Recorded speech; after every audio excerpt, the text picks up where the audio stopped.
अस्सलाम वालेकुम रहमतुल्लाहि व बरकातुहू। डियर स्टूडेंट्स, आज के इस लेक्चर में हम मज़ीद जानेंगे पोजीशन ऑफ एडवर्ब्स कि एडवर्ब्स को एक सेंटेंस के अंदर किस जगह पे रखा जाए, कहाँ रखा जाए। तो आज आइए शुरू करते हैं यूनिट नंबर 362 से।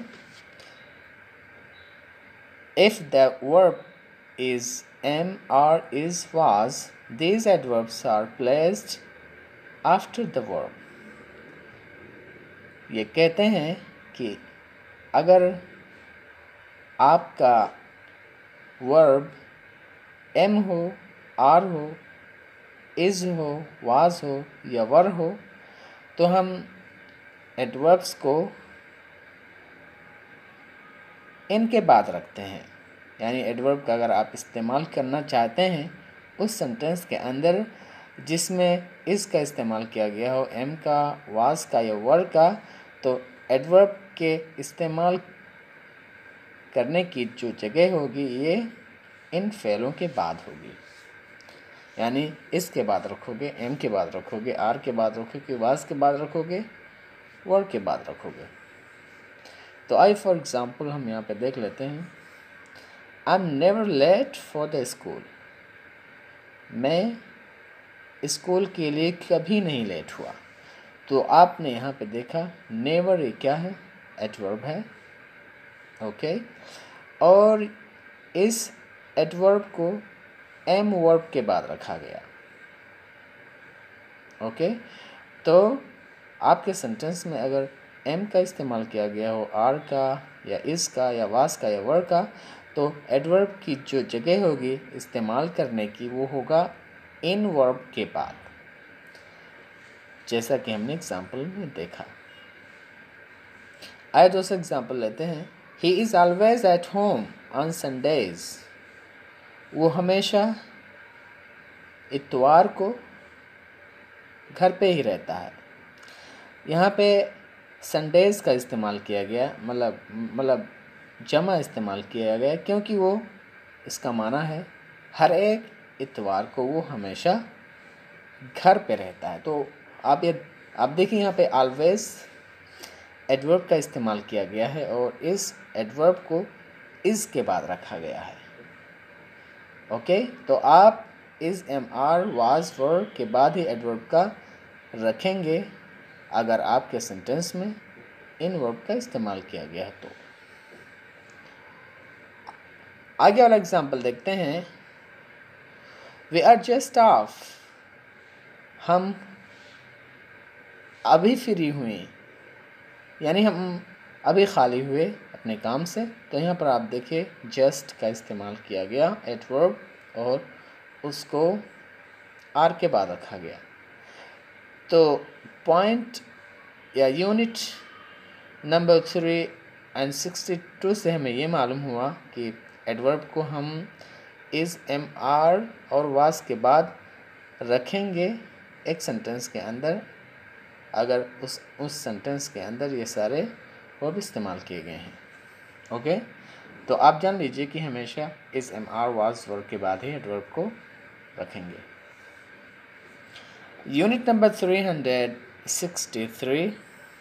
These adverbs are usually put before an auxiliary or the single verb be when it is stressed। ये कहते हैं कि आम तौर पे एडवर्ब्स auxiliary के शुरू में रखा जाता है, auxiliary verb के पहले रखा जाता है, या to be verb के सामने रखा जाता है या पहले रखा जाता है। When it is stressed, शर्त यह है कि जब उसके ज़रिया से ताकीद मकसूद हो, बात में ताकीद लानी हो। फॉर एग्ज़ाम्पल हम यहाँ पे देखते हैं Abdul has come late again. Abdul मतलब दोबारा लेट से आया। तो यहाँ पर आप देखेंगे yes he always does come late. हाँ, वो हमेशा लेट आता है। तो यहाँ पर आप देखिएगा ऑलवेज का इस्तेमाल किया गया, ओके। और ऑलवेज के बाद डज है जो कि क्या है, ऑक्सिलरी वर्ब है। तो यानी हमने मतलब एक्सिलरी वर्ब के पहले हमने एडवर्ब ऑलवेज का इस्तेमाल किया गया। ऑलवेज का इस्तेमाल किया इसलिए कि हमें इस सेंटेंस के अंदर ताकीद पैदा करनी है। अगर आपको एक सेंटेंस के अंदर ताकीद पैदा करनी है तो वहाँ पर एक्सिलरी के शुरू में और वर्ब टू बी के शुरू में एडवर्ब का इस्तेमाल करेंगे, जैसे कि यहाँ पर किया गया। सेकेंड एग्जाम्पल है when will you write the essay, आप ऐसे कब लिखोगे। But I already have written it, लेकिन मैं इसे पहले ही लिख चुका हूँ। तो यहाँ पर आप देखेंगे ऑलरेडी का इस्तेमाल किया गया एक्सिलरी हैव के पहले। क्यों इस्तेमाल किया गया? क्योंकि हम इस सेंटेंस के अंदर अपने बात के अंदर ताकीद लाना चाहते हैं, उसको वसूख से कहना चाहते हैं, शक को दूर करना चाहते हैं। अगला एग्जाम्पल देखते हैं will you be free on Sundays, क्या आप इतवार को खाली रहेंगे। तो I usually am free on Sundays, मैं उमूमन संडे को फ्री रहता हूँ। तो आपने देखा यहाँ पर यूजुअली एडवर्ब का इस्तेमाल किया गया एम टू बी वर्ब के पहले सेंटेंस के अंदर ताकीद को पैदा करने के लिए, अपने बात को मजबूत करने के लिए। ओके, आइए लास्ट एग्जाम्पल देखते हैं। डू यू ईट मीट, क्या आप गोश्त खाते हो। यस आई समटाइम्स डू, हाँ मैं कभी कभार खाता हूँ। तो यहाँ पर आपने देखा yes he always does come late but I already have written it, I usually am free on Sundays, I sometimes do. यहाँ पर आपने देखा कि एक्सिलरी से पहले एडवर्ब्स का इस्तेमाल किया गया सेंटेंस के अंदर, बात के अंदर ताकीद पैदा करने के लिए। तो आप ऐसे ही एडवर्ब्स का इस्तेमाल करेंगे अगर आपको अपने सेंटेंस के अंदर ताकीद पैदा करनी हो, उस पर ज़ोर देना हो, स्ट्रेस देना हो तो। ओके, आगे देखते हैं when an axillary is used alone in short responses, और जब एक्सिलरी का इस्तेमाल किया जाता है छोटे जवाबों में, as in the last example above, जैसा कि मतलब किया गया है आखिरी एग्जाम्पल में ऊपर, it is stressed and therefore the adverb comes before. तो इस पे जोर दिया जाता है, इसको ताकीद से कहा जाता है और इसीलिए एडवर्ब इसके शुरू में आता है। तो यहाँ पर आप देखिएगा आखिरी एग्जाम्पल में yes I does, yes I sometimes do. तो यहाँ पर आप देखेंगे कि डू ये जो है एक्सिलरी वर्ब है और ये शॉर्ट आंसर है। उसके बावजूद हमने एडवर्ब्स को एक्सिलरी के शुरू में इस्तेमाल किया गया, उसके आगे इस्तेमाल किया गया बात के अंदर ज़ोर पैदा करने के लिए, ताकीद को पैदा करने के लिए।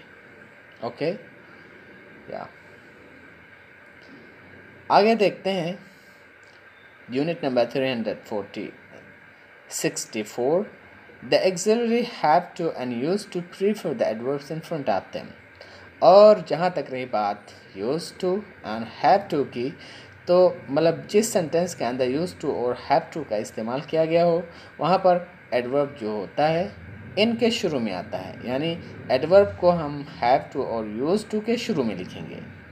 ओके, जैसे यहाँ पर फॉर एग्जांपल देख लेते हैं I often have to go to college on foot, मुझे कभी कभार पैदल स्कूल जाना पड़ता है। तो यहाँ पर देखिएगा हैव टू का इस्तेमाल किया गया और ऑफ्टन एडवर्ब है, तो यहाँ पर हैव टू आने की वजह से एडवर्ब का इस्तेमाल हमने हैव टू के शुरू में किया है। तो हैव टू के शुरू में ही आप एडवर्ब का इस्तेमाल करेंगे क्योंकि ये एडवर्ब को अपने शुरू ही में चाहते हैं। Number second, he always used to agree with me, वो हमेशा मेरे से इत्तेफाक करता था। तो यहाँ पर भी आप देखेंगे यूज्ड टू का इस्तेमाल किया गया और ऑलवेज ये एडवर्ब है और यूज्ड टू के शुरू में रखा गया। तो आप मतलब कहीं भी आप देखें अगर यूज्ड टू या हैव टू का इस्तेमाल करें तो एडवर्ब को आप इन दोनों के शुरू में इस्तेमाल करेंगे। तो ये हुआ हमारा यूज्ड टू और हैव टू के ताल्लुक से कि इन सेंटेंसेस में एडवर्ब्स किस जगह आएंगे। आइए अब देखते हैं unit number 365। When an adverb modifies an adjective or another adverb, the adverb usually comes before it. ये कहते हैं कि मतलब जब एक एडवर्ब एडजेक्टिव को मॉडिफाई करे या एक एडवर्ब दूसरे एडवर्ब को मॉडिफाई करे तो उस वक़्त जो एडवर्ब होता है वो उसके शुरू में आता है। यानी अगर कोई एडवर्ब है और वो एडजेक्टिव को मॉडिफाई करेगा तो वो एडजेक्टिव के शुरू में आएगा। लेकिन अगर कोई एडवर्ब है और वो खुद एडवर्ब को मॉडिफाई कर रहा है तो वो उस एडवर्ब के शुरू में आएगा। तो आइए फॉर एग्जांपल यहाँ पे देखते हैं हम। Rama is rather lazy boy. Rama एक बहुत ही सुस्त लड़का है। तो यहाँ पर आप देखेंगे कि रादर जो है ये एडवर्ब है जो लेज़ी को मॉडिफाई कर रहा है। तो यहाँ पर आपने देखा कि अगर एडवर्ब एडजेक्टिव को मॉडिफाई कर रहा हो तो वो उसके शुरू में आएगा, उसके पहले आएगा, जैसे कि हमने एग्जाम्पल में देखा। The dog was quite dead. कुत्ता बिल्कुल मरा हुआ था। तो यहाँ पर आप देखेंगे यानी क्वाइट है, ये एडवर्ब है और ये मॉडिफाई कर रहा है डेड को, जो कि मतलब सिफत है, एडजेक्टिव है। तो मतलब कहीं भी अगर आपका एडवर्ब एडजेक्टिव को क्वालिफाई करे तो एडवर्ब जो होगा वो एडजेक्टिव के जस्ट शुरू में आएगा। ओके, आगे देखते हैं। The book is very interesting. किताब काफ़ी दिलचस्प है। तो यहाँ पर आप देखेंगे कि वेरी जो है ये एडवर्ब है और इंटरेस्टिंग एडजेक्टिव को मॉडिफाई कर रहा है। तो यहाँ पर आप देखेंगे कि जो अगर एडवर्ब है अगर वो एडजेक्टिव को मॉडिफाई कर रहा है तो उसके जस्ट शुरू में आएगा। आप ये चीज़ याद रखें। सेकेंड और दूसरा है do not speak so fast. इतना तेज़ ना बोलो। तो यहाँ पर आप देखेंगे कि सो जो है ये एडवर्ब है, इसी तरीके से फास्ट भी एडवर्ब है। तो यहाँ पर एडवर्ब एक दूसरे एडवर्ब को मॉडिफाई कर रहा है। तो मतलब कहीं भी अगर एडवर्ब मॉडिफाई करे तो वो उसके जस्ट शुरू में आएगा, दूर नहीं होगा उससे। तो यह रहा हमारा एडवर्ब के ताल्लुक से वो एडवर्ब जो एडजेक्टिव और या ख़ुद एडवर्ब को मॉडिफाई करे तो वो एडजेक्टिव और एडवर्ब के जस्ट फ़ौरन आएगा। ओके, यूनिट नंबर 366 को देखते हैं। But the adverb enough is always placed after the word which it modifies. लेकिन जहाँ तक रही बात enough की, जो कि एक एडवर्ब है, इसकी जो पोजीशन है एक सेंटेंस के अंदर वो जिस वर्ड को मॉडिफाई करेगा वो उसके बाद आएगा। ओके, तो ये जो होता है enough ये एडजेक्टिव के बाद आता है या उस चीज़ को मतलब जिसको ये मॉडिफाई कर रहा है वो उसके बाद आता है। तो आइए एग्जांपल में देख लेते हैं। Is the big box enough. क्या संदूक ज़्यादा बड़ा है? तो यहाँ पर आप देखिएगा एनफ का इस्तेमाल किया गया लास्ट में, और ये जो एनफ है ये मॉडिफाई कर रहा है एडजेक्टिव बिग को। तो ये जो एनफ होता है ये जिस वर्ड को मॉडिफाई करता है उसके बाद में आता है। ठीक है, ये शुरू में नहीं आता है और एडवर्ब्स की तरह से। अगला एग्जांपल देखते हैं। He was rash enough to interrupt. वो काफ़ी तेज़ था दखल अंदाजी के लिए। तो यहाँ पर आप देखेंगे एनफ ये एडवर्ब है और जो मॉडिफाई कर रहा है रश को। तो आपने देखा कि ये एनफ मतलब जिस वर्ड को भी मॉडिफाई करेगा वो उसके शुरू में ही आएगा। तो यहाँ पर ये जो एनफ है रश को मॉडिफाई कर रहा है। he spoke loud enough to be heard। वो इतना मतलब तेज़ बोला कि मतलब सुनने के लिए। तो यहाँ पर आपने देखा एनफ जो है ये मॉडिफाई कर रहा है लाउड को। तो इस यूनिट से हमें ये मालूम हुआ कि एनफ ये जो एडवर्ब होता है वो उसका मतलब उस वर्ड को मॉडिफाई करता है जो इसके शुरू में होता है। तो ये रहा हमारा एनफ एडवर्ब के ताल्लुक से।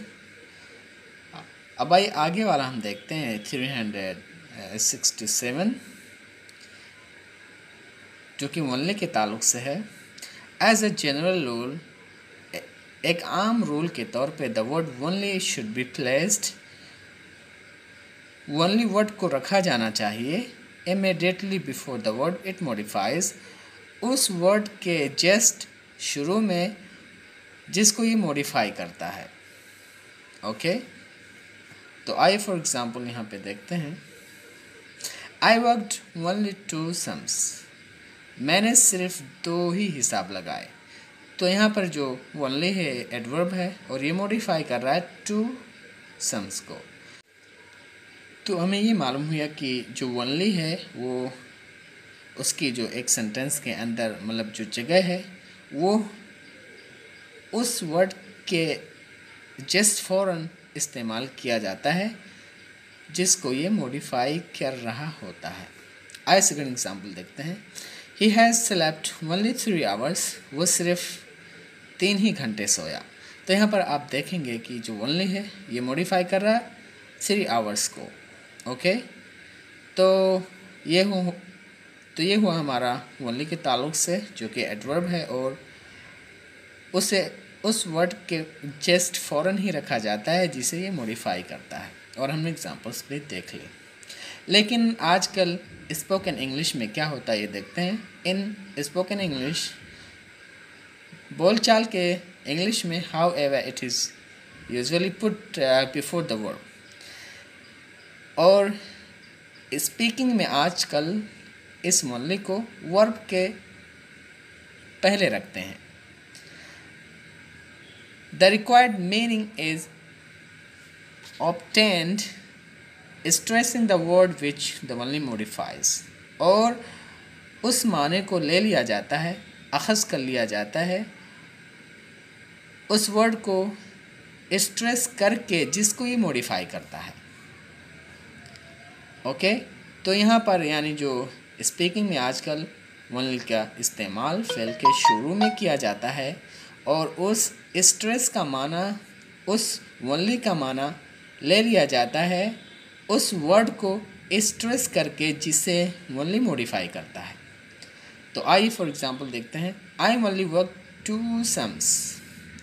तो ये जो ओनली है ये असल में मॉडिफाई कर रहा है 2 सम्स को, लेकिन उसके बावजूद इसको फेल के शुरू में रखा गया स्पीकिंग में।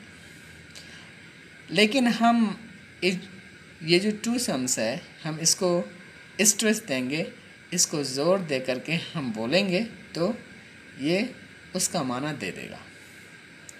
आखिरी एग्जांपल है he has only slept 3 hours. वो सिर्फ 3 घंटे ही सोया। तो यहाँ भी आप देखेंगे कि स्पीकिंग में ओनली को उमूमन आजकल के इस दौर में वर्ब के शुरू में रखा जाता है। लेकिन ओनली मतलब जिस चीज़ को मॉडिफाई करता है हम उसको स्ट्रेस करके ज़ोर दे करके बोल करके उस ओनली का माना अख़ज़ कर लेते हैं, ले लेते हैं। तो आप इन दोनों सेंटेंस को आप कैसे बोलोगे? आप बोलोगे I only work 2 sums. He has only slept 3 hours. तो ये 2 सम्स और 3 आवर्स को ओनली मॉडिफाई करता है।